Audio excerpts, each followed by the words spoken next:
নমস্কার, শোনাচ্ছি সাহিত্যিক প্রফুল্ল রায়ের উপন্যাস উত্তাল সময়ের ইতিকথা। আজ উপন্যাসের 13 পর্ব। খাওয়া দাওয়া চুকে গেলে যে যার বেডরুমে চলে যাচ্ছিলেন। হঠাৎ কি মনে পড়ে যাওয়ায় বিশ্বজিৎ বললেন, বিনয়বাবু একটু দাঁড়ান, আমি আসছি। তড়িৎ পায়ে নিজের ঘরে গিয়ে একটা বড় প্যাকেট আর মাঝারি ধরনের একটা খাম এনে বললেন, এই দুটো কাল এসেছে, আপনাকে দিতে ভুলে গিয়েছিলাম, আই এম সরি। তিনি আর দাঁড়ালেন না। খাম আর প্যাকেট নিয়ে নিজের ঘরে চলে এলো বিনয়। প্রথমে ভারী প্যাকেটটা খুলল সে। নতুন ভারতের শেষ 10 দিনের কপি। তার রিপোর্টগুলো দেখা গেল খুব গুরুত্ব দিয়ে প্রথম পাতায় ছাপা হয়েছে। সেই সঙ্গে কলকাতার এবং দেশের নানা খবর। দ্রুত পাতার পর পাতা উল্টে যেতে লাগল সে। উদ্বাস্তুরা স্রোতের মতো আসছেই। এর মধ্যে বরিশালে বিরাট আকারের দাঙ্গা হয়ে গেছে। দাঙ্গা বললে ঠিক হবে না, একতরফা খুন, ধর্ষণ, আগুন ইত্যাদি ইত্যাদি। কমিউনিস্ট পার্টি এবং অন্য রাজনৈতিক দলগুলির আন্দোলন আরও তীব্র হয়ে উঠেছে। প্রতিদিন উদ্বাস্তুদের সঙ্গে পুলিশের খণ্ডযুদ্ধ। পড়তে পড়তে মন খারাপ হয়ে গেল বিনয়ের। কলকাতা যেন একটা জ্বলন্ত আগ্নেয়গিরির মাথায় বসে আছে। বিনয় আন্দামানে আসার পর থেকে কিছুদিন বাদে বাদে চিফ রিপোর্টার প্রসাদ লাহিড়ী একসঙ্গে 8-10 দিনের কাগজ পাঠিয়ে দেন। জেফ্রি পয়েন্টে যে কলোনি তৈরি হওয়ার তোড়জোড় চলছে, সেখানেই তো আপাতত থাকছে বিনয়। কলকাতা থেকে যে চিঠিপত্র আসে সবই পোর্ট ব্লেয়ারে বিশ্বজিৎ রাহার ঠিকানায়। জেফ্রি পয়েন্টে মালপত্র বোঝাই ট্রাক কখনো সখনো গেলে তিনি সেসব ড্রাইভারের হাতে পাঠিয়ে দেন। মোহনবাসী কর্মকারকে নিয়ে পোর্ট ব্লেয়ারে আসায় দেরি হয়নি। হাতে হাতেই এবার প্রসাদ লাহিড়ীর প্যাকেটটা পাওয়া গেছে। কাগজগুলো দেখা হয়ে গিয়েছিল। সেগুলোর সঙ্গে দুটো মুখবন্ধ খামও রয়েছে। খামের ওপর তার নাম লেখা। একটা পাঠিয়েছেন প্রসাদ লাহিড়ী। হাতের লেখা দেখেই বোঝা গেল। দ্বিতীয় খামের লেখাটা দেখে রীতিমতো অবাকই হল বিনয়। ওই গোটা গোটা মুক্ত অক্ষরগুলো সুনীতি। কিন্তু সে আন্দামানে আসার পর সুনীতি আগে কখনো চিঠি লেখেনি। যা লেখার আনন্দদায়ী লিখেছে, আর লিখেছে সুধা। হঠাৎ কি এমন ঘটতে পারে? ক্ষিপ্র হাতে প্রথমে প্রসাদ লাহিড়ীর খামের মুখ কেটে চিঠি বের করে পড়ে ফেলল বিনয়। স্নেহাস্পদেশু, তোমাকে আগের পত্রে আন্দামানের পেনালগুলি সম্পর্কে বিস্তারিত রিপোর্ট পাঠাতে লিখেছিলাম, যাতে পরপর কয়েক কিস্তিতে আমাদের কাগজে বেরোতে পারে। এডিটরও তাই চাইছেন। আমাকে ডেকে এর মধ্যে 2-3 বার বলেও দিয়েছেন। আমি তোমাকে মনে করিয়ে দিলাম, যত দ্রুত সম্ভব পাঠিয়ে দেবে। ক্যামেরা পাঠানোর ব্যবস্থা করছি। যতদিন না তুমি সেটা পাচ্ছ, অবশ্যই পোর্ট ব্লেয়ারের কোনো ফটোগ্রাফারকে তোমার সঙ্গে কলোনিগুলোতে নিয়ে যাবে। রিপোর্টের সঙ্গে ছবি থাকলে লেখার আকর্ষণ এবং গুরুত্ব বাড়ে, অনেক বেশি বিশ্বাসযোগ্য হয়ে ওঠে। ফটোগ্রাফারের জন্য ভালো পেমেন্টের বন্দোবস্ত করা হবে। কয়েকদিনের মধ্যে বেশ কিছু টাকা পাঠাচ্ছি। কাগজ পড়ে নিশ্চয়ই বুঝতে পারছ কলকাতার অবস্থা ভয়াবহ। চারিদিকে চূড়ান্ত বিশৃঙ্খলা। কবে যেই অস্থিরতার উত্তেজনা কমবে জানি না। যাই হোক, তোমার রিপোর্ট এবং চিঠির আশায় রইলাম। নিজের শরীর স্বাস্থ্যের যত্ন নিও, সাবধানে থেকো। ইতি শুভার্থী প্রসাদ দা। চিঠিটা খামের ভিতর পুড়ে রাখতে রাখতে বিনয়ের মনে পড়ল ফটোগ্রাফারের ব্যাপারটা আগের একটা চিঠিতেও জানিয়েছিলেন প্রসাদ লাহিড়ী। কিন্তু জেফ্রি পয়েন্টের রিফিউজি রিহ্যাবিলিটেশনের নানা সমস্যায় এমনভাবে সে জড়িয়ে পড়েছে যে ফটোগ্রাফার জোগাড় করার চিন্তাটা মাথা থেকে বেরিয়ে গিয়েছিল। বিশ্বজিৎ রাহাই এই দ্বীপপুঞ্জে তার সবচেয়ে বড় ভরসা। কাল তাকে ফটোগ্রাফারের কথাটা বলতে হবে। তিনি নিশ্চয়ই ব্যবস্থা করে দেবেন। পেনাল কলোনি নিয়ে বৈজুদের বাড়ি যাবেন, সেটা ঠিক হয়ে আছে। আশা করা যায় সপ্তাহ খানেকের মধ্যে পেনাল কলোনি নিয়ে একটা বড় লেখা পাঠানো যাবে। এবার দ্বিতীয় খামটা তুলে নিজের নামটা বার কয়েক দেখে নিল বিনয়। সেটার মুখ ছিঁড়ে চিঠি বের করতে গিয়ে চমকে উঠল। খামের ভিতর একটা নয়, দুটো চিঠি, একটা সুনীতির, কিন্তু অন্য চিঠিটার জন্য একেবারেই প্রস্তুত ছিল না বিনয়। হাতের লেখা দেখেই চেনা গেল অবনীমোহন, তার বাবা। নিস্পৃহ উদাসীন যে মানুষটি নিজের সন্তান, আত্মীয় পরিজন নিয়ে গড়ে তোলা ভূমণ্ডলটি পেছনে ফেলে বেনারসে গুরুর আশ্রমে চলে গিয়েছিলেন, সমস্ত অতীতকে মুছে দিয়েছিলেন নিজের জীবন থেকে, হঠাৎ তিনি যে ফের চিঠি লিখতে পারেন ভাবা যায়নি। অপার বিস্ময়ে কয়েক লহমা চিঠিটার দিকে তাকিয়ে রইল বিনয়। তারপর ধীরে ধীরে পড়তে শুরু করল। কল্যাণী এসু বিনু, কয়েকদিন তোমাদের খোঁজ খবর লওয়া হয় নাই। যখন কলিকাতা ত্যাগ করিয়া কাশীধামে গুরুর আশ্রয়ে চলিয়া আসি, সেই সময় স্থির করিয়াছিলাম অতীত সংসার জীবনের কোনো কিছুর সঙ্গে লেশমাত্র সম্পর্ক রাখিব না। আমি সম্পূর্ণ নিরুৎসুক এবং আগ্রহ শূন্য হইয়া নূতন জীবনে মগ্ন হইয়া থাকিব। প্রাণপণে সেই প্রয়াসই চালাইয়া গিয়াছি, কিন্তু অতীত আমার পিছু ছাড়ে নাই। বিগত স্পৃহ সন্ন্যাসী হইতে গেলে যে মনোবল এবং নিরাসক্তির প্রয়োজন, খুব সম্ভব আমার তাহা নাই। অতীত এবং বর্তমানের মাঝখানে আমি ত্রিশঙ্কুর মতো ঝুলিয়া আছি বলিতে পারো। তোমার ঠিকানা জানা নাই, তাই সুধার ঠিকানায় কিছুদিন পূর্বে একটি পত্র দিয়াছিলাম, কিন্তু উত্তর পাই নাই। পত্রটি কেন সুধাদের বাড়ি পৌঁছাইল না বুঝিতে পারিতেছি না। ডাক বিভাগের গণ্ডগোল কিনা কে জানে। অগত্যা সুনীতির নিকট আবার লিখিতে হইল। তাহাকে জানাইয়াছি যেমন করিয়া পারে অতি সত্বরে পত্র যেন তোমার নিকট পাঠাইবার বন্দোবস্ত করে, কারণ আমি গুরুতর অসুস্থ, এক প্রকার শয্যাশায়ী বলিতে পারো। আশ্রমের গুরুভাইরা আমাকে বাঁচাইয়া রাখার জন্য নিরন্তর চেষ্টা করিয়া যাইতেছেন। ডাক্তার কবিরাজ তো আছেনই, গুরুভাইরা দিনের বেলা তো বটেই রাত জাগিয়া সেবা শুশ্রূষা করিতেছেন। কিন্তু বুঝিতে পারিতেছি আমার আয়ু ফুরাইয়া আসিতেছে। এই পৃথিবীতে আমি আর বেশি দিন নাই। অন্তিম সময় মন ভীষণ দুর্বল হইয়া পড়িয়াছে। বারংবার যে অতীতকে জীর্ণ বস্ত্রের ন্যায় পিছনে ফেলিয়া আসিয়াছি, তাহা আমার সামনে আসিয়া উপস্থিত হইতেছে।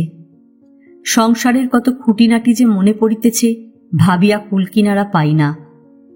যাহারা সত্যকারের সাধক, তাহাদের চিত্তচাঞ্চল্য ঘটে না। তাহারা স্থিতদি, অচঞ্চল, কোনো কারণেই বিচলিত হন না। তাহাদের একটাই লক্ষ্য, ঈশ্বর উপলব্ধির জন্য সাধনা, অন্য কোনো দিকে দৃষ্টি নাই। যাহারা একদা গৃহী ছিলেন, স্ত্রী পুত্র কন্যা আত্মীয় পরিজনদের দ্বারা পরিবৃত, সেই জীবনকে তাহারা চিরকালের মতো পিছনে ফেলিয়া গিয়াছেন, কোনোদিন ফিরিয়া তাকান নাই। ইহাদের কথা ভাবিলে মনে হয় আমি সাধক জীবনের যোগ্য নই। এসব প্রসঙ্গ থাক। বিশেষ করিয়া যে কারণে এই পত্র লিখিতেছি তাহা জানাই। দাঙ্গার সময় নির্যাতিতা ঝিনুককে আমি মানিয়া লইতে পারি নাই। আজন্ম লালিত সংস্কার বাধা হইয়া দাঁড়াইয়াছিল। এই সংস্কারকে আমি প্রাধান্য দিয়াছি, মানবিক কর্তব্য পালন করি নাই। রোগশয্যায় শুইয়া শুইয়া যতই তাহার কথা ভাবি, তীব্র অনুশোচনায় দগ্ধ হই। সেই শীতের রাত্রে ঝিনুক কোথায় নিরুদ্দেশ হইয়াছিল জানি না। কলিকাতা শহর তো নিরাপদ স্থান নয়। বিশেষ করিয়া একাকী একটি উদ্বাস্তু তরুণীকে পাইলে শকুনের পাল ছিঁড়িয়া খায়। তুমি কি জানো সে কি বাঁচিয়া আছে? তাহার সন্ধান কি করিয়াছ? তাহাকে কি পাওয়া গিয়াছে? পাইলে কোথায় আছে? আর যদি তাহার মৃত্যু হইয়া থাকে কিংবা পাপের পথে যাইতে বাধ্য হইয়া থাকে, তাহার জন্য আমি সম্পূর্ণ দায়ী। আত্মগ্লানিতে আমি জর্জরিত। একটি নিষ্পাপ মেয়েকে রক্ষা না করিয়া তাহার জীবন ধ্বংস করিয়া দিয়াছি ভাবিলে মনে হয় ঈশ্বরের সাধনা আমার কাজ নয়। আমি একজন হীন মানুষ। পরকাল বলিয়া যদি কিছু থাকে, সেখানেও মৃত্যুর পর নিষ্কৃতি নাই। জন্ম জন্মান্তর ধরিয়া আমাকে দণ্ডভোগ করিতে হইবে। ঈশ্বর ইহজন্মে বা পরজন্মে এই পাপিষ্ঠকে ক্ষমা করিবেন না।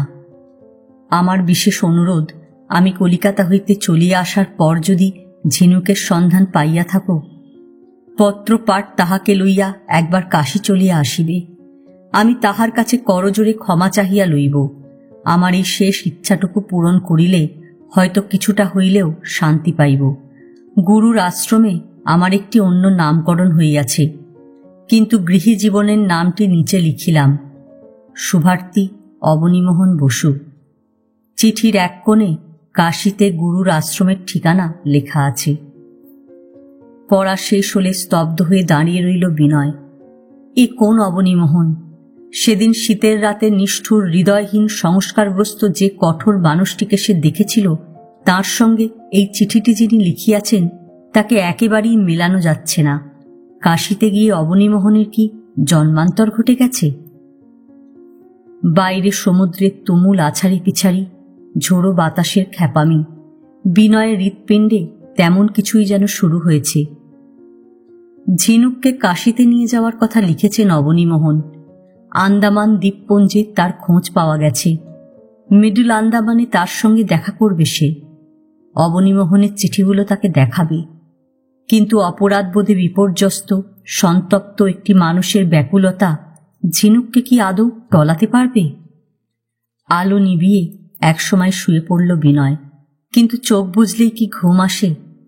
একবার অবনীমোহন, একবার ঝিনুক, এই দুটো মানুষ বারবার বন্ধ চোখের ভেতর ফুটে উঠছে। কখন ঘুমিয়ে পড়েছিল বিনয়ের মনে পড়ে না। সকালে যখন চোখ মেলল তখনও ভালো করে রোদ ওঠেনি। কাল রাতে কুয়াশাটা একটু বেশিই পড়েছিল। ডান পাশের জোড়া জানলা দিয়ে তার দৃষ্টি চলে গেল বাইরে। সেসোস্ট্রেস বে, দূরের ছোট বড় দ্বীপগুলো কিংবা বাঁ দিকের মাউন্ট হ্যারিয়েট কিছুই স্পষ্ট নয়। সব ঘন কুয়াশায় ঢাকা, অলিক কোনো ছবির মতো মনে হয়। বিনয় তাকিয়ে আছে ঠিকই, কিন্তু কিছুই যেন দেখছে না। ঘুম ভাঙার সঙ্গে সঙ্গে ঝিনুক আর অবনীমোহন ফের তার মাথায় ফিরে এসেছেন। কদিন আগে সেলুলার জেলের হাসপাতালের বাইরে ঝিনুকের সঙ্গে দেখা হয়েছিল, কিন্তু সে তাকে চিনতেই চায়নি। একরকম অস্বীকারই করেছে। জাদু একটা কথা বলেছে, তাও বেশ রুক্ষ স্বরে। কি চরম উদাসীন সে। ঝিনুক খুব সম্ভব বিনয়ের সঙ্গে জড়ানো তার জীবনের কয়েকটা বছরকে পুরোপুরি অস্বীকার করতে চায়। এদিকে বিনয়ের জীবনের এক মেরুতে ঝিনুক, আর এক মেরুতে অবনীমোহন। আয়ুর শেষ প্রান্তে পৌঁছে তিনি ঝিনুককে শেষবারের মতো দেখতে চান। লাভ বইয়ের সঙ্গে তার কথা হয়ে গেছে ঠিকই, তবু দ্বিধাটা কাটিয়ে ওঠা যাচ্ছে না। অবনীমোহনের সঙ্গে ঝিনুকের দেখা করানোটা শেষ পর্যন্ত সম্ভব হবে কিনা কাল রাতে ভেবে ভেবে তলকুল পায়নি বিনয়, আজও পেল না। অফুরান নৈরাশ্য এবং অবসাদ চাই চাই পাথরের মতো তার শরীর আর মনের ওপর চেপে বসতে থাকে। এক সময় আকাশ যেখানে সমুদ্রের উপর ঝুঁকে পড়েছে, সেই দিগন্ত থেকে সূর্য মাথা তুলতে শুরু করল। কুয়াশার স্তরগুলো ছিঁড়ে ছিঁড়ে দিনের প্রথম সোনালি নরম রোদ এসে পড়েছে ঘরের ভেতর। বেলা আর একটু বাড়লেই কুয়াশার চিহ্ন মাত্র থাকবে না। বিনয় উঠে পড়ল। বাথরুমের কাজ সেরে ড্রয়িং রুমে আসতেই দেখা গেল বিশ্বজিৎ একটি সোফায় বসে আছেন। এখানেই একটা উঁচু টুলের ওপর টেলিফোনটা থাকে। তার পাশে বসার জন্য বেতের মোড়ায় বসে ফোন করছেন শেখরনাথ। নিঃশব্দে বিশ্বজিতের কাছাকাছি বসে পড়ল বিনয়। শেখরনাথ বলছিলেন, আজই আপনার সঙ্গে দেখা হওয়া দরকার। আমায় একটু সময় দিতেই হবে। না, কাল নয়, কাইন্ডলি আজই। ব্যস্ত? আপনার মতো মানুষকে, যার মাথায় অ্যাডমিনিস্ট্রেশনের পুরো দায়িত্ব, সারাক্ষণ তার ব্যস্ততা তো থাকবেই। 9:30 আপনার বাংলোতে? কোনো অসুবিধে নেই। ব্রেকফাস্ট? মেনি থ্যাঙ্কস, না না, তার দরকার নেই। ব্রেকফাস্ট না করলে দেখা হবে না? ঠিক আছে, আই অ্যাকসেপ্ট। আপনার সঙ্গে দেখা হওয়াটা ভীষণ জরুরি। রিহ্যাবিলিটেশনের ব্যাপারে কয়েকটা কথা আছে। মিস্টার আয়ার, আবারও ধন্যবাদ জানাচ্ছি। তিনি ফোন নামিয়ে রাখলেন। এতক্ষণ কার সঙ্গে কথা হচ্ছিল শুনতে শুনতে বোঝা গেছে। শেখরনাথ আগেই বলেছিলেন চিফ কমিশনারের সঙ্গে একটা অ্যাপয়েন্টমেন্ট করবেন। সেটাই করে নিলেন। বিনয় জানে আন্দামান নিকোবর দ্বীপপুঞ্জের প্রতিটি বাসিন্দা চিফ কমিশনারকে স্যার বলে থাকে, একমাত্র শেখরনাথই বাদ। তিনি বলেন মিস্টার আয়ার। আয়ার সাহেব তাকে সমীহ করে বলেন আঙ্কেল। শেখরনাথ উঠে এসে বিনয়দের পাশে বসলেন। বিশ্বজিতের দিকে ফিরে জিজ্ঞেস করলেন, তুই আজ কখন অফিসে যাবি? বিশ্বজিৎ বললেন, আগে কোর্টে যেতে হবে, সেখান থেকে অফিসে 9টায় বেরোব। ভালোই হলো, তোর গাড়িতে আমাকে চিফ কমিশনারের বাংলোর সামনে নামিয়ে দিয়ে যাস। 9টায় বেরুলে ঠিক সময় পৌঁছতে পারবো। কিন্তু আপনি ফিরবেন কি করে? তা নিয়ে ভাবতে হবে না, ফেরার ব্যবস্থা একটা কিছু আমি করে নিতে পারবো। আজ ব্রেকফাস্টের জন্য ভুবন ডাল পুরি, ছোলার ডাল আর আলুর দম করেছিল। সে 3 জনকে খাবার দিয়ে গেল। শেখরনাথ খেলেন না, তাঁর ব্রেকফাস্টটা চিফ কমিশনারের বাংলোয় সারবেন। এদিকে খাওয়া দাওয়া হয়ে গেলে স্নান করে তৈরি হয়ে নিলেন বিশ্বজিৎ। ছুটির দিন ছাড়া দুপুরের লাঞ্চটা তিনি হয় আদালতে বা রিহ্যাবিলিটেশন ডিপার্টমেন্টে তার চেম্বারে সেরে নেন। শেখরনাথ অবশ্য স্নান করলেন না, ঘরোয়া পোশাকটা শুধু বদলে নিলেন। তারা বিশ্বজিতের গাড়িতে যাবেন। বেরুবার সময় শেখরনাথ বিনয়কে বললেন, আমি ঘণ্টা 1.5-এর মধ্যে ফিরে আসছি, তখন তোমাকে কোম্পানি দিতে পারবো। বিনয় একটু হাসল শুধু। খানিকটা সময় তাকে নিঃসঙ্গ কাটাতে হবে।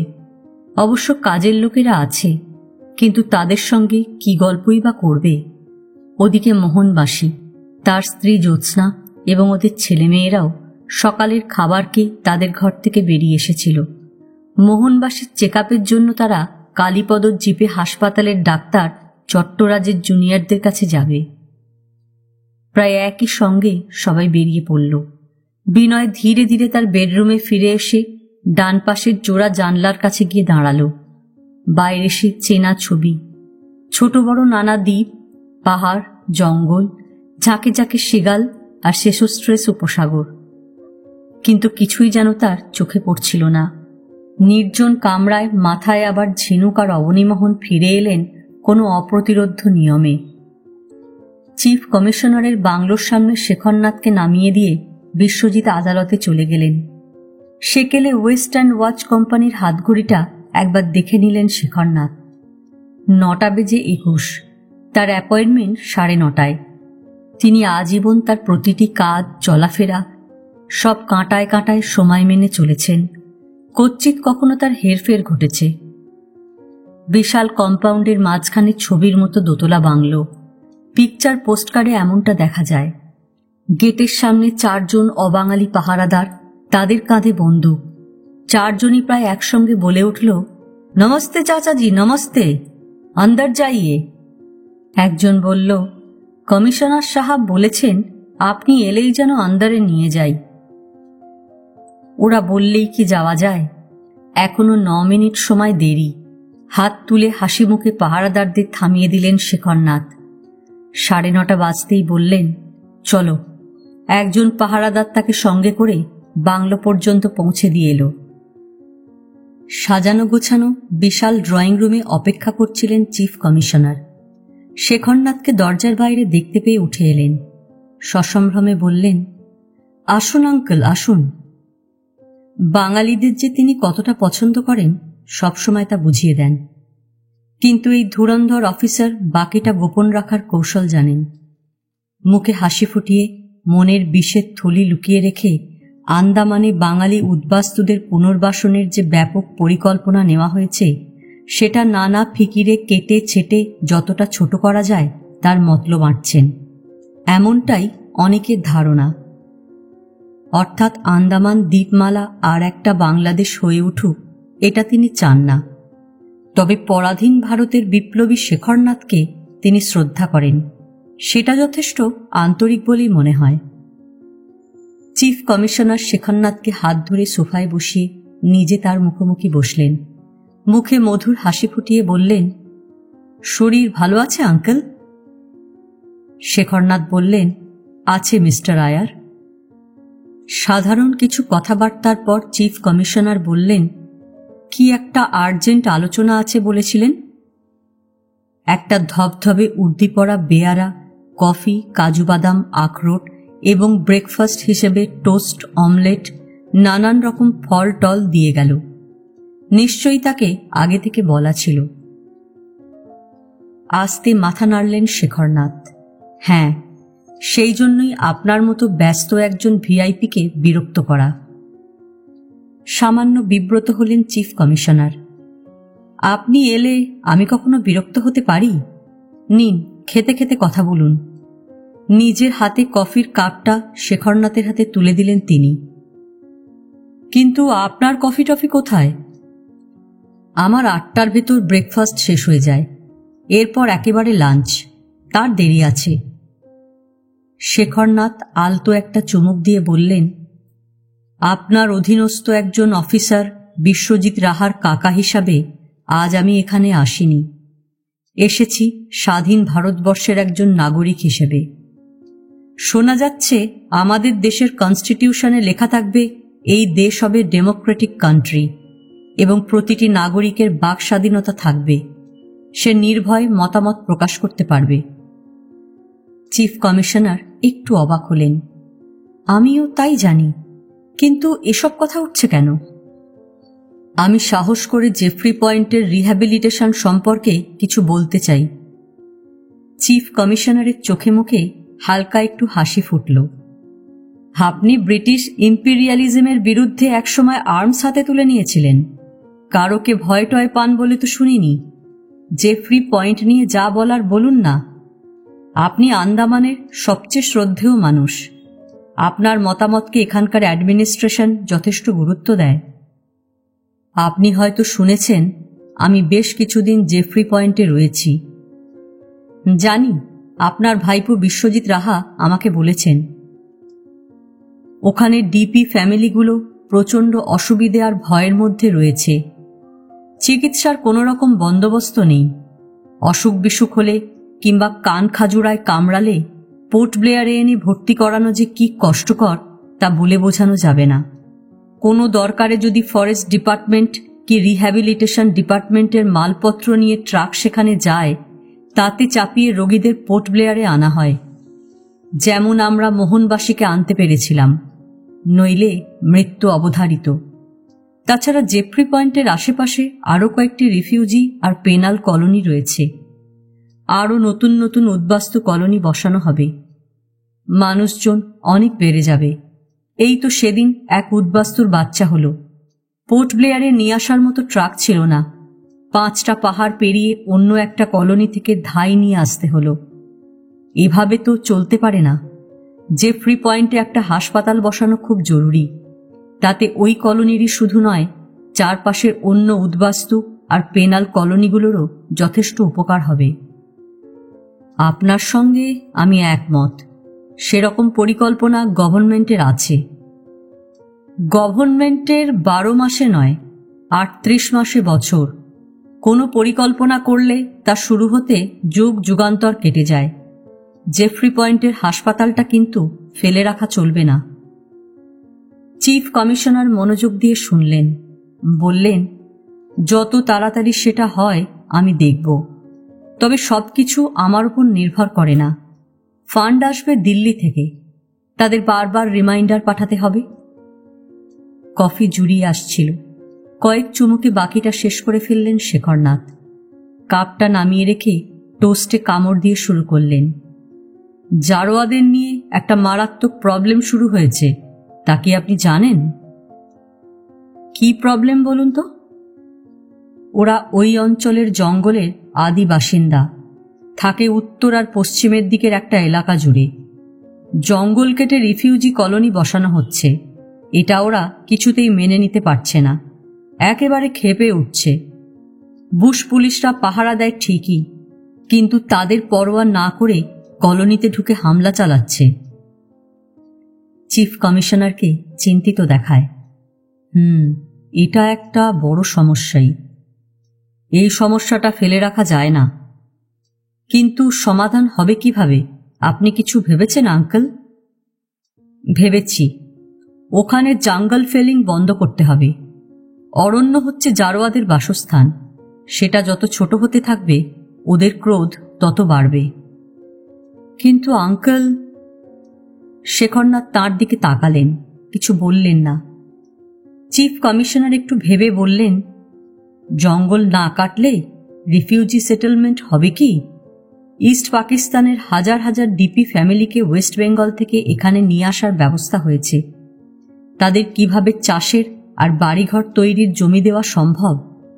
বহু মানুষের স্বার্থে কিছু মানুষকে তো একটু আধটু স্যাক্রিফাইস করতেই হয়। মিস্টার আয়ার, জঙ্গলের অধিকার কিন্তু জারোয়াদের। কত কাল ধরে তারা সেখানে বাস করে আসছে। তাদের উৎখাত করাটা কিন্তু অন্যায়। অবশ্য রিফিউজি সেটেলমেন্টের বিষয়টা উপেক্ষা করা যায় না। এই মানুষগুলো সর্বস্ব হারিয়ে এদেশে আশ্রয় নিয়েছে, তাদের জমিজমা দিতে হবে। শেখরনাথ বলতে লাগলেন, জেফ্রি পয়েন্টের ব্যাপারে আমি চিন্তা ভাবনা করেছি। এই নিয়ে বিশ্বজিতের সঙ্গে কিছু কথাও হয়েছে। আপনাকে সে তা জানিয়েছে কিনা জানি না। চিফ কমিশনার চোখ আধবোজা করে ভাবতে লাগলেন। আস্তে আস্তে মাথা নেড়ে বললেন, মনে পড়ছে না। ঠিক আছে, আমার মুখে শুনুন। জারোয়ারা থাকে জেফ্রি পয়েন্টের উত্তর আর পশ্চিম দিকের গভীর জঙ্গলে, পূব দিকে আসে না। আপনারা এধারের জঙ্গলটায় ফেলিং করুন, বহু একর জমি পূব দিকে পাওয়া যাবে। জারোয়ারাও আর উৎপাত করবে না। কিন্তু আঙ্কেল, তা কি করে সম্ভব? কেন নয়? উত্তর পূব দিকেই তো সেটেলমেন্টের পরিকল্পনা নেওয়া হয়েছে, সেই মতো কাজও শুরু হয়ে গেছে। এটা সামান্য বদলেও নেওয়া যায়, তাতে সেটেলমেন্টের কাজ কিন্তু নির্বিঘ্নে চলতে পারে, কোনো রকম বাধা ছাড়াই। চিফ কমিশনারের চোখে মুখে চকিতের জন্য বিরক্তির ছায়া পড়েই মিলিয়ে গেল। সামান্য গম্ভীর গলায় বললেন, আপনার কথা আমার মনে থাকবে, ভেবে দেখব। একটু চুপচাপ। তারপর শেখরনাথ বললেন, এবার একটা অত্যন্ত গুরুতর প্রসঙ্গে আসছি। কি প্রসঙ্গ আঙ্কেল? শুনতে পাচ্ছি ইস্ট পাকিস্তানের রিফিউজিদের জন্য যে সেটেলমেন্ট বসানো হচ্ছে, সেই জমির খানিকটা অংশ নিয়ে মালাবাড়িদের বসানোর একটা চেষ্টা চলছে খুব গোপনে। কে বললে? চোখের দৃষ্টি তীক্ষ্ণ হয়ে উঠল চিফ কমিশনারের। নাম শুনে কি হবে, অনেকেই বলেছে, তবে বিশ্বজিৎ এই নিয়ে আমাকে কিছু জানায়নি। সে একজন লয়াল অফিসার, তার মুখ দিয়ে অ্যাডমিনিস্ট্রেশনের সিক্রেট কোনো ব্যাপার বেরুবে না। আমি এখানে সেই 1920 থেকে আছি। এই আইল্যান্ডের সবাই আমাকে চেনে, ভালোবাসে, তাদের অনেকের কাছেই শুনেছি। চিফ কমিশনারের মুখটা থমথমে হয়ে গেল। মাত্র 2-4 লহমা, ব্রিটিশ আমলের ধুরন্ধর আইসিএস। বাইরে থেকে এদের মনের ভাবগতিক বোঝা যায় না। হাসি হাসি একটা মুখোশ ফিরে এলো তার আসল মুখের ওপর। বললেন, লোকে বানিয়ে বানিয়ে কত কী তো বলে, সেসব কি বিশ্বাস করতে আছে? পলকহীন চিফ কমিশনারকে লক্ষ্য করছিলেন শেখরনাথ। উত্তর দিলেন না। কি ভেবে চিফ কমিশনার এবার বললেন, তবে একটা দুশ্চিন্তাও আছে। কিসের দুশ্চিন্তা? শেখরনাথের চোখে মুখে কণ্ঠস্বরে উৎকণ্ঠা। জঙ্গল ফেলিং করে সাউথ আর মিডিল আন্দামানে হাজার হাজার একর জমি রিক্লেম করা হচ্ছে। এরপর নর্থ আন্দামানেও করা হবে। ওদিকে কলকাতায় প্রচণ্ড গোলমাল। পলিটিক্যাল পার্টিগুলো, বিশেষ করে কমিউনিস্টরা, রিফিউজিদের আসতে দিচ্ছে না। যদি আন্দামানে রিফিউজি মুভমেন্ট বন্ধ হয়ে যায়, এত জমি গভর্নমেন্ট নিশ্চয়ই ফেলে রাখবে না, অন্য কোনো পরিকল্পনা নিতে পারে। দুর্ভাবনা সেই কারণে। শেখরনাথ ব্যগ্রভাবে হাত নাড়লেন। না না, বাধাটা টেম্পোরারি, উদ্বাস্তুরা নিশ্চয়ই আসবে। আসাই তো উচিত, তাদের জন্যই এত বড় একটা প্রজেক্ট। কিন্তু শেষ পর্যন্ত যদি না আসা হয়? খুব সরলভাবেই কথাগুলো বললেন চিফ কমিশনার। কিন্তু এই আপাত সারল্যের আড়ালে অন্য কোনো ইঙ্গিত রয়েছে কি, সেটা বুঝে নেবার চেষ্টা করলেন শেখরনাথ। চিফ কমিশনারের চোখে চোখ রেখে বললেন, উদ্বাস্তুদের জন্য এই প্রজেক্টে অন্য কিছুই করতে দেওয়া হবে না। তার গলার স্বর শান্ত কিন্তু দৃঢ়। চিফ কমিশনার তাকিয়েই রইলেন। শেখরনাথ থামেননি। যদি উদ্বাস্তুরা এখন না আসতে পারে কিংবা যত ডিপি ফ্যামিলি আসার কথা তারা না আসা পর্যন্ত অপেক্ষা করতে হবে। তেমন হলে 5 বছর 10 বছরও। আমাদের মনে রাখতে হবে এই মানুষগুলো স্বাধীনতার জন্যে সর্বস্ব হারিয়েছে, সবচেয়ে বেশি দাম দিয়েছে। এদের কথা সবার আগে ভাবতে হবে। চিফ কমিশনার আঁচ করে নিলেন। শেখরনাথ ভেতরে ভেতরে খুবই উত্তেজিত এবং অসন্তুষ্ট। তাকে শান্ত করতে চাইলেন। গভর্নমেন্ট এখনো অন্য কিছুই ভাবেনি। আপনার টেনশন করার কোনো কারণ নেই। প্রজেক্টের কাজ যেমন চলছে তেমনই চলবে। শেখরনাথ বললেন, চললেই ভালো, কিন্তু উদ্বাস্তুদের স্বার্থে যদি আঘাত লাগে আমাকে কিন্তু প্রতিবাদ করতেই হবে। সেটা কিভাবে করব ভেবে রেখেছি। আচ্ছা, আজ চলি। চিফ কমিশনার উত্তর দিলেন না। শেখরনাথকে বাইরের দরজা পর্যন্ত এগিয়ে দিলেন। সূর্য মাথার উপর আকাশের মাঝখানে উঠে আসার আগেই ফিরে এলেন শেখরনাথ। বিনয় উৎসুক দৃষ্টিতে তার দিকে তাকাল, কিন্তু চিফ কমিশনারের সঙ্গে তার কি কথাবার্তা হয়েছে তার বিন্দু বিসর্গও জানালেন না। বিনয় সাংবাদিক, যদি কিছু লিখে ফেলে জটিলতা বাড়বে। চিফ কমিশনার খুশি হবেন না। তাছাড়া উদ্বাস্তুদের জন্য নির্দিষ্ট জমিতে মেপলাদের যে বসানো হবে তার নিশ্চিত কোনো প্রমাণ নেই। শুধু অনুমান আর শোনা কথার ওপর মন্তব্য করা ঠিক নয়, অন্তত তার মতো দায়িত্ববান শ্রদ্ধেয় একজন মানুষের পক্ষে। শেখরনাথ চিফ কমিশনারকে সতর্ক করে দিয়ে এসেছেন। তারপর দেখা যাক। পরদিন বিকেলে কালীপদর জিপে বিনয়কে নিয়ে বেরিয়ে পড়লেন শেখরনাথ। বললেন, জেলখানার তলার রাস্তা ধরে সমুদ্রের ধার দিয়ে ডান দিকে এগিয়ে যাবি। কালীপদ ঘাড় কাত করল। আচ্ছা। মিনিট 10ও লাগলো না, জিপ সেলুলার জেলের তলায় পৌঁছে গেল। এখানে সেসোস্ট্রেস বে আধখানা বৃত্তের আকারে পূর্ব দিকে চলে গেছে। তার গা ঘেঁষে বিনয়ের চেনা মসৃণ রাস্তাটাও পাশাপাশি চলছে। ঠিক উল্টো দিকে রস আইল্যান্ড। কালীপদ জিজ্ঞেস করল, এবার কোথায় যাব? সোজা এগিয়ে যা। উপসাগর যেখানে ডাইনে বাঁক নিয়ে আরও এগিয়ে গভীর সমুদ্রে মিশেছে, ঠিক সেই কোণটিতে একটা মাঝারি ধরনের ন্যাড়া টিলা। ওপর দিকটা ফ্ল্যাট, গাছপালা বাড়িঘর কিছু নেই। শেখরনাথ কালীপদকে বললেন, গাড়ি থামা। জিপ থামলে বিনয়কে নিয়ে নেমে পড়লেন। বিনয় অবাক। আমাদের তো বৈজুদের বাড়ি যাওয়ার কথা, এখানে নিয়ে এলেন যে? শেখরনাথ হাসলেন। বৈজুদের ব্যাকগ্রাউন্ডটা জানার জন্যে এখানে আসা দরকার। ধন্দটা কাটছে না বিনয়। সেলুলার জেলেই তো বৈজু থাকত, সেটাই। তাকে থামিয়ে দিয়ে শেখরনাথ বললেন, আমার সঙ্গে এসো। তোমার মনে যে প্রশ্ন দেখা দিয়েছে তার জবাব পেয়ে যাবে। এসো। এই ন্যাড়া নির্জন টিলায় কি রহস্য থাকতে পারে বিনয়ের বোধগম্য হচ্ছে না। ওপরে ওঠার সরু আঁকাবাঁকা একটা রাস্তা রয়েছে। শেখরনাথের পিছু পিছু বিনয় টিলার মাথায় উঠে এলো। প্রায় সমতল জায়গাটা অনেকখানি এলাকা জুড়ে। শেখরনাথ বললেন, এখানে একসময় কি ছিল ভাবতে পারো? ডাইনে বাঁয়ে আস্তে আস্তে মাথা নাড়ল বিনয়। তার জানা নেই। এখানেই ছিল সাউথ পয়েন্ট জেল। সেলুলার জেলের মতো অতটা না হলেও এটাও কম ভয়ঙ্কর জায়গা ছিল না। সাউথ পয়েন্ট জেলের নামটা শোনা শোনা। একটু ভাবতেই চট করে মনে পড়ে গেল বিনয়ের। এটাই ছিল একসময় মেয়েদের কয়েদখানা।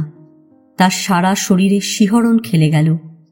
শেখরনাথ লঘু সুরে বলতে লাগলেন, বুঝলে বিনয়, মেয়েরাও কম যায় না।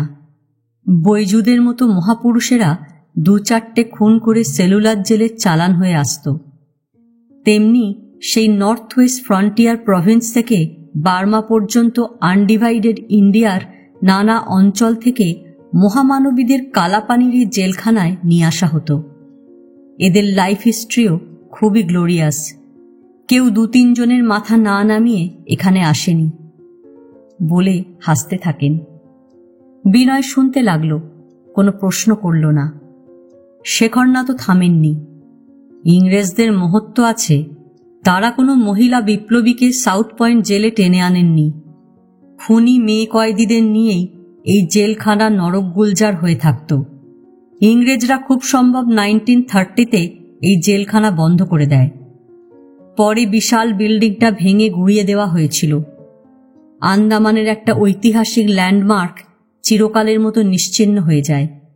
শুনছি গভর্নমেন্ট অফ ইন্ডিয়া জায়গাটা ফাঁকা ফেলে রাখবে না, কি একটা অফিস বিল্ডিং টিল্ডিং তৈরির কথা ভাবছে। বিনয় উত্তর দিল না। কেমন ছিল সাউথ পয়েন্ট জেলখানার অন্দরমহলটা? ভারতের নানা প্রান্ত থেকে কালাপানি খাটতে আসা অগুন্তি হিংস্র খুনি মেয়ে কয়েদিদের কাল্পনিক চেহারাগুলি ভাবার চেষ্টা করছিল সে। কিন্তু না, ছায়ামূর্তির মতো ঝাপসা কিছু ছবি স্পষ্ট আকার নিতে না নিতেই ভেঙে ভেঙে মিলিয়ে যাচ্ছিল। শেখরনাথের গলার স্বর ফের শোনা গেল। তোমাকে সেদিন বলেছিলাম না, পুরুষ কয়েদিরা সেলুলার জেলে 2.5 বছর শান্তশিষ্ট হয়ে থাকলে, জেলের আইন না ভাঙলে তাদের ম্যারেজ সার্টিফিকেট দিত জেল অথরিটি, মনে পড়ছে? হ্যাঁ হ্যাঁ, বিনয় মাথা কাত করল। আর মেয়ে কয়েদিরা যদি 1 বছর ঝামেলা ঝঞ্ঝাট না বাঁধাতো, তারাও এলিজিবল ফর ম্যারেজ, তাদেরও ম্যারেজ সার্টিফিকেট দেওয়া হতো। পুরুষ কয়েদিদের মধ্যে বিয়ের অনুমতি যাদের দেওয়া হতো, তারাই সাউথ পয়েন্ট জেলখানা থেকে স্ত্রীরত্ন লাভ করত। কোনো খরচ খরচা নেই, একেবারে মুহূর্তে সারা জীবনের জন্য একটা রমণীকে পাওয়া যেত, বলে হাসতে লাগলেন শেখরনাথ। বিনয় অবাক। ব্রিটিশ আমলের এই বিপ্লবীটিকে খুব কাছ থেকে দেখার সুযোগ হয়েছে তার। সাদাসিধে, সহৃদয়, অকপট। তাকে ঘিরে প্রবল এক ব্যক্তিত্ব রয়েছে, কিন্তু দেশ ছাড়া তার ভাবনায় আর কিছুই নেই। সদ্য তরুণ শেখরনাথ একদিন ভারতের স্বাধীনতার জন্য সশস্ত্র বিপ্লবে ঝাঁপিয়ে পড়েছিলেন, মৃত্যু ভয়কে গ্রাহ্য করেননি। স্বাধীনতা এলো ঠিকই, কিন্তু লক্ষ লক্ষ মানুষকে নিজেদের ভিটে মাটি থেকে উৎখাত করে যা পাওয়া গেল, তার নাম কি স্বাধীনতা? সেই যে 1920-তে দ্বীপান্তরী সাজা নিয়ে সেলুলার জেলে এসেছিলেন, তারপর আর দেশের মূল ভূখণ্ডে ফিরে যাননি। পুনর্বাসনের জন্য যে ছিন্নমূল মানুষদের আন্দামানে পাঠানো হচ্ছে, তাদের পাশে গিয়ে দাঁড়িয়েছেন। শুধু কি পূর্ব পাকিস্তানের শরণার্থী? এই দ্বীপপুঞ্জে যেখানে যত বিপন্ন মানুষ, তাদের পাশেও শেখরনাথ। দেশ আর দেশের মানুষ ছাড়া অন্য কোনো দিকে তাকানোর সময় নেই, ইচ্ছাও নয়। সেই বিপ্লবীটি যে আন্দামানের কয়েদিদের বিয়ে নিয়ে এমন মজা করতে পারেন, কল্পনাও করা যায় না। বিনয়ও হেসে ফেলল। কিন্তু কি, এদের বিয়েটা হতো কিভাবে? সেটা বৈজু আর গিন্নি সোমবারই বলতে পারবে। চলো, আমাদের নেক্সট ডেস্টিনেশন সাদিপুর। বিনয়ের মনে পড়ল সাদিপুরেই থাকে বৈজুরা। দুজনে টিলার মাথা থেকে নেমে এসে জিপে বসল। শেখরনাথ কালীপদকে বললেন, বৈজুদের ওখানে যাব। পাহাড়ি রাস্তার ওপর দিয়ে চড়াই উতরাই ভাঙতে ভাঙতে একসময় একটা পাহাড়ের ঢালে সারি সারি একতলা কটা কাঠের ব্যারাক চোখে পড়ল। অল্প কিছুদিন হলো সেগুলোতে রং করা হয়েছে। টাটকা পেন্টের ঝাঁঝালো গন্ধ নাকে এলো। একটা ব্যারাকের মাঝামাঝি জায়গায় এসে জিপ থামালো কালীপদ। গাড়ির শব্দে সারা পাড়াটায় লোকজন কেউ বাইরে বেরিয়ে এলো, কেউ বা জানলা বা দরজার সামনে এসে দাঁড়ালো। শেখরনাথকে দেখে তারা ভীষণ খুশি। একসঙ্গে সবাই হইচই বাঁধিয়ে দিল। আইয়ে চাচাজি, আমাদের ঘরে আসুন। নেহি, আমাদের ঘরে আগে আসতে হবে। শেখরনাথকে পুরনো কয়েদিরা যে কত ভালোবাসে, নিজেদের কতটা আপনজন মনে করে, মুহূর্তে বুঝে গেল বিনয়। অবশ্য এর আগেও শেখরনাথের সঙ্গে যেখানেই গেছে, এমন আন্তরিকভাবেই সেই সব এলাকার মানুষজন তাকে ডাকাডাকি করেছে। বৈজু তার ঘর থেকে শেখরনাথকে দেখতে পেয়ে প্রায় দৌড়ে বেরিয়ে এলো। সঙ্গে খুব সম্ভব তার স্ত্রী। ভারী চেহারা, চুল কাঁচা পাকা, লম্বাটে ভরাট মুখ এই বয়সেও। রং বেশ ফর্সা, হলুদের সঙ্গে দুধ মেশালে যেমনটা দেখায়। পরনে সালোয়ার আর ঢোলা কামিজ। মহল্লার বাসিন্দারা টানাটানি করছিল শেখরনাথকে নিয়ে, কিন্তু বৈজু আর তার সঙ্গের মধ্যবয়সিনী একরকম ছোঁ মেরেই তাকে তাদের ঘরে নিয়ে গেল।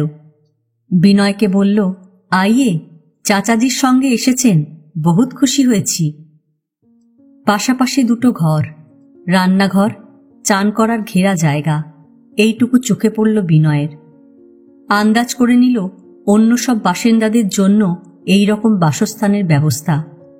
প্রতিটি ব্যারাকে পাশাপাশি এরকম 2 কামরার 25-30টা করে ইউনিট। একটা ইউনিট মানে একটা ফ্যামিলি। এখানে 7-8টা ব্যারাক, প্রতিটি ব্যারাকের পর অনেকটা ফাঁকা জায়গা রেখে আর একটা ব্যারাক, এইভাবে সেগুলো তৈরি করা হয়েছে। বৈজু একটা ঘরে এনে শেখরনাথকে আর বিনয়কে বসালো। এখানে কাঠের ভারী ভারী আসবাব, চেয়ার, টেবিল, গদি আটা কটা মোড়া, ধবধবে চাদরে ঢাকা নিচু তক্তপোষ ইত্যাদি। বোঝাই যায় এটা বাইরের ঘর, লোকজন এলে এখানে বসানো হয়। বৈজু আর মাঝবয়সিনীটি মোড়া টেনে এনে শেখরনাথের কাছাকাছি বসল। মেয়ে মানুষটি একেবারে ঝড় বইয়ে দিতে লাগল। চাচাজি, সেদিন এসে আমার ঘরওয়ালা বলল আপনার সাথ বড় কয়েদখানায় তার দেখা হয়েছে। আপনি বলেছেন আমাদের এখানে আসবেন। हर रोज भाभी আপনাকে দেখতে পাবো, আপনি আসেনই না। मन में बहुत दुख हुआ, थोड़ा गुस्सा भी। আর 2-1 রোজ দেখে সিধা রাহা সাহেবের বাংলায় চলে যেতাম। রাগ করিস না সোমবারই, একটা জরুরি কাজে আটকে গিয়েছিলাম, তাই আসা হচ্ছিল না। যেই ফুরসত পেলাম তক্ষুনি চলে এসেছি। অবুঝ কিশোরীকে বোঝাবার মতো হেসে হেসে সোমবারীর মাথায় হাত বোলাতে লাগলেন শেখরনাথ। কত রোজ বাদে এলেন বলুন তো? পুরা 1 সাল।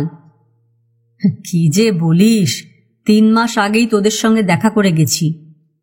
বলতে বলতে কি খেয়াল হলো শেখরনাথের, ওই দেখ, তোর সঙ্গে তো আলাপই করিয়ে দেওয়া হয়নি। এ হলো বিনয়, কলকাতা থেকে এসেছে, খবরের কাগজে কাজ করে। আর ও হলো বৈজুর স্ত্রী। সোমবারী হাত জোর করে বলল, নমস্তে নমস্তে, আমরা বহুত খুশনসিব যে আপনি এসেছেন। বিনয় আগেই বৈজুর সঙ্গে মেয়ে মানুষটির সম্পর্কটা অনুমান করে নিয়েছিল, সেও হাত জোর করল। সোমবারী উঠে পড়ল, চায় পানি নিয়ে আসি, খেতে খেতে কথা হবে। শেখরনাথ হাঁ করে উঠলেন, চায়ের দরকার নেই, এইমাত্র আমরা খেয়ে এসেছি। কে কার কথা শোনে। চঞ্চল পায়ে প্রায় উঠতে উঠতে সোমবারী বেরিয়ে গেল। কিছুক্ষণ পর চা, ঘরে তৈরি লাড্ডু, নিমকি, ভুজিয়া টুজিয়া নিয়ে ফিরল। लीजिए চাচাজি, আজ আপনাদের ছাড়ছি না, দুপুরের খানা খেয়ে যেতে হবে। ঘরে সুরমাই আর পমফ্রেট মাছলি আছে, মুরগা भी আছে। ওহো, আপনি তো মাংস খান না। ঠিক হ্যায়, সবজি টবজি বানিয়ে দেব, আপনারা গপসপ করুন, আমি ঝটাঝট রসুই করে ফেলি। সোমবারী চলে যাচ্ছিল, তাকে হাত ধরে বসিয়ে দিলেন শেখরনাথ। ব্যস্তভাবে বললেন, আজ হবে না রে, তাড়াতাড়ি ফিরে যেতে হবে। নেহি নেহি। সোমবারী জোরে জোরে মাথা চাকাতে লাগল, না খাইয়ে সে ছাড়বে না।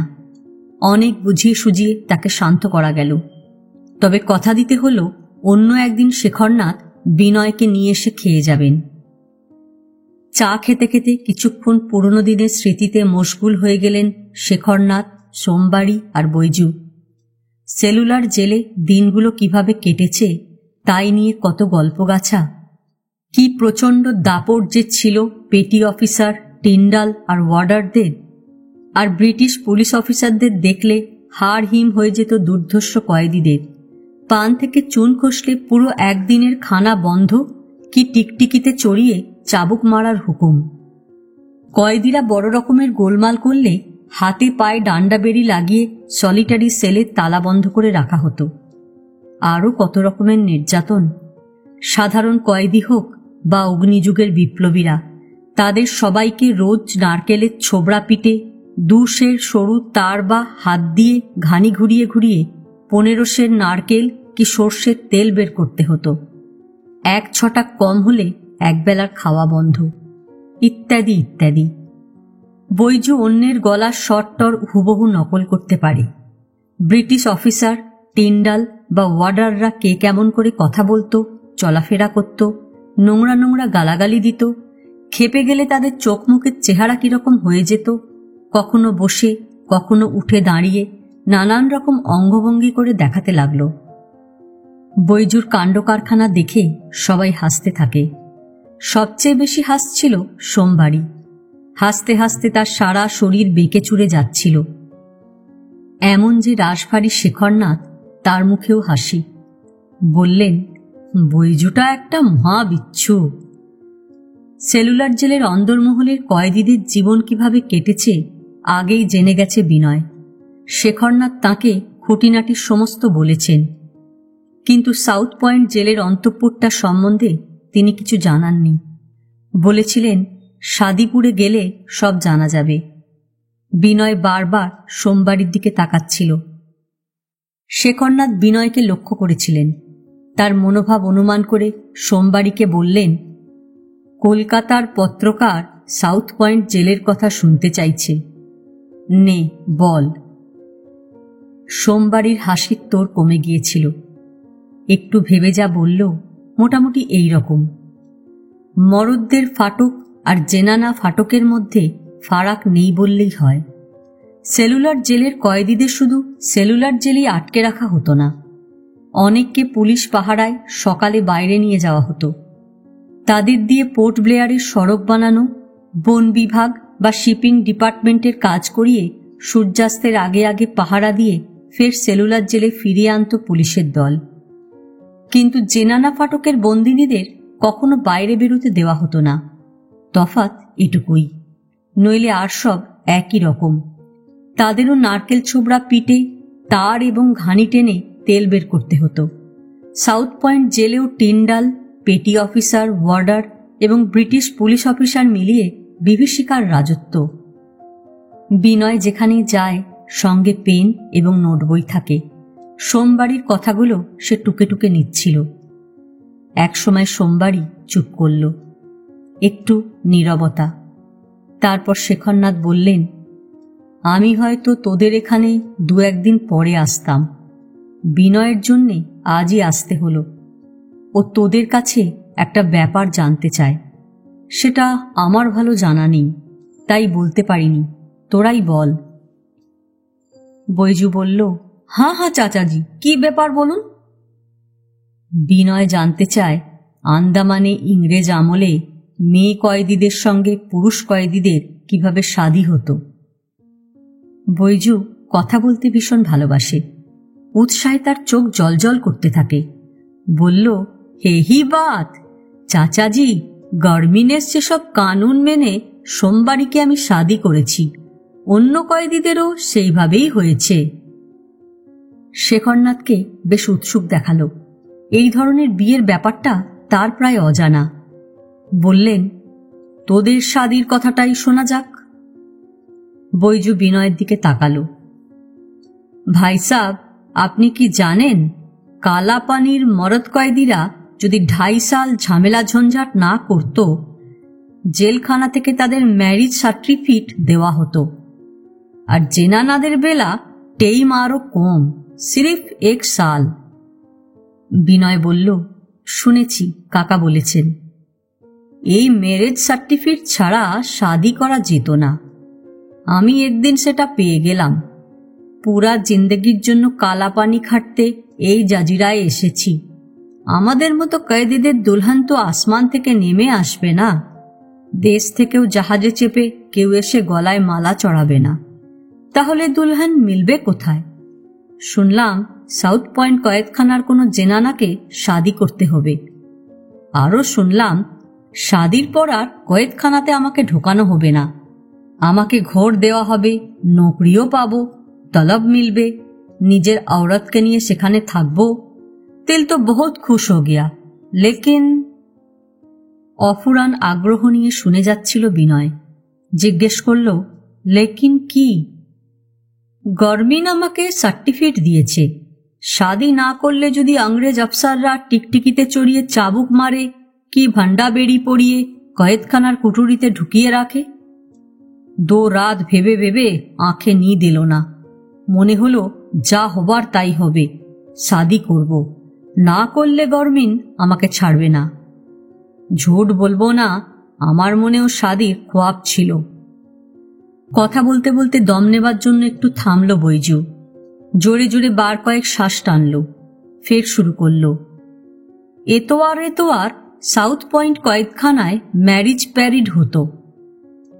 বিনয় জিজ্ঞেস করল, সেটা কি? বলছি শুনুন না। ম্যারিজ প্যারিডের কথা আগে শুনেছি, লেকিন নিজের আঁখে কখনো দেখিনি। জেনানা ফাটকে মরদদের ঢুকতে দিলে তো দেখব, ঢোকা তো দূরের কথা, আধ মাইলের ভেতর কোনো মরদ কয়েদিকে ঘেঁষতে দেওয়া হতো না। তা আমার মতো আরো 20-25 জন সেবার ম্যারেজ সার্টিফিকেট পেয়েছিল। ইন্ডিয়ার দূর দূর থেকে তারা কালাপানি এসেছে।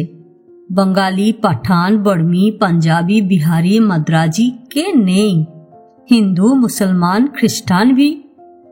एक एतवार दोपहरे बंदूकवाला पुलिसरा पहारा दिए आमादेर जेनाना फाटके निये गेल पैदल। फाटकटा घिरे चारदिके ऊंचा ऊंचा दीवार, अंदरे कदम राखलेई बड़ो फाँका मैदान, तारपर 4-5टा इमारत, ओगुलोते जेनानारा थाके, लेकिन एक भी जेनाना देखते पेलाम ना। मैदाने चारपाश घिरे बहुत बहुत नारकेल गाछ, माझखाने बड़ो छातार तलाय कुर्सीते 3 अंग्रेज पुलिस अफसार बसे आछे। एखानेও कम से कम 20 जन पुलिस, तादेर हातेও बंदूक। एक अफसारेर हुकुमे आमरा जे मरद कয়েদিরা दुल्हनेर खोजे एसेछिलाम तादेर पर पर कतार दिए दाঁড় करिয়ে देওয়া हलो। बंगालीर पर पंजाबी, हिंदुर पर मुसलमान, এইভাবে। এতটা উঁচা নিচা রাস্তা ভেঙে এসেছি। মাথার উপর আসমানের সুরুজটা চুলহার মতো জ্বলছে। আমরা 24 কয়েদি দাঁড়িয়ে আছি তো দাঁড়িয়েই আছি। কোমরে দর্দ হচ্ছে, পাও দুটো ছিঁড়ে পড়বে মনে হচ্ছে, পসিনায় ভিজে যাচ্ছে কুর্তা। দুলহন কখন আসবে কে জানে। কালা পানিতে শাদি করাটা সোজা ব্যাপার নয়। আমার সামনে 2 কয়েদি আস্তে আস্তে কথা বলছিল। শাদির জরুরত নেই, চল ভেগে যাই। তোর কি মাথা খারাপ হয়ে গেছে? ভাগতে গেলে পুলিশ সিধা গুলি চালিয়ে দেবে। তারপর দুজনেই চুপ। लगभग 2 घंटा बाद 3 জেনানা টিন্ডালান ফটকের একটা বিল্ডিং থেকে বেরিয়ে এলো। সঙ্গে সঙ্গে চারদিক থেকে আমাদের দিকে বন্দুক তাক করে কড়া নজরে তাকিয়ে রইল পুলিশ। লড়কি দেখে মরদদের কেউ যদি গড়বড় করে ফেলে সিধা গলি তার সিনায় ঘুষে যাবে। জেনানা টিন্ডালানরা যে জেনানা কয়েদিকে নিয়ে এসেছিল সে মোটি, কালা, পুরা 4 हाथ লম্বা, বিলকুল রাক্ষসী জैसा। টিন্ডালানরা আমাদের এক একজনের সামনে এনে দাঁড় করিয়ে করিয়ে মরদ আওরাত দুজনকেই জিজ্ঞেস করছে, পছন্দ হলো? মরদ কয়েদিটি বহুত ডরে যাচ্ছে, জোরে জোরে মাথা ঝাঁকিয়ে জানিয়ে দিচ্ছে পছন্দ হয়নি। এই রকম দুলহান নিয়ে কে ঘর করতে চায়? 24 জন মরদ কয়েদি তাকে খারিজ করে দিয়েছে। তাকে পছন্দ না করায় আওরাতটা খেপে গিয়েছিল। সে আঁখ লাল করে গালি দিতে দিতে ফাটকের বিল্ডিংয়ে চলে গেল। সালে কুত্তা, জানবারের দল। ভাই সাব, একেই ম্যারেজ প্যারিড বলা হতো। চমকপ্রদ এক আখ্যান মনোযোগ দিয়ে শুনে যাচ্ছিলেন শেখরনাথ। বেশ মজাই লাগছিল তার। লঘুসুরে বললেন, ব্রিটিশ জেলাররা দেখছি রামায়ণ মহাভারতের মতো স্বয়ম্বর সভা বসিয়ে দিয়েছিল সাউথ পয়েন্ট জেলে। আজ এ পর্যন্তই। উপন্যাসের 14 পর্ব নিয়ে অন্যদিন আসব। গল্প পাঠ ভালো লাগলে একটা লাইক দিতে ভুলবেন না, আর কমেন্টস করে জানাবেন আপনাদের কেমন লাগছে। আর এখনো যারা আমার চ্যানেলটা সাবস্ক্রাইব করেননি তাদের সকলের কাছে অনুরোধ রইল, প্লিজ আমার চ্যানেলটা সাবস্ক্রাইব করে নেবেন। পাশে যে বেল নোটিফিকেশনটা আছে সেটা অবশ্যই প্রেস করে দেবেন, আর লাইক আর শেয়ার করতে ভুলবেন না। আজকের মতো নমস্কার।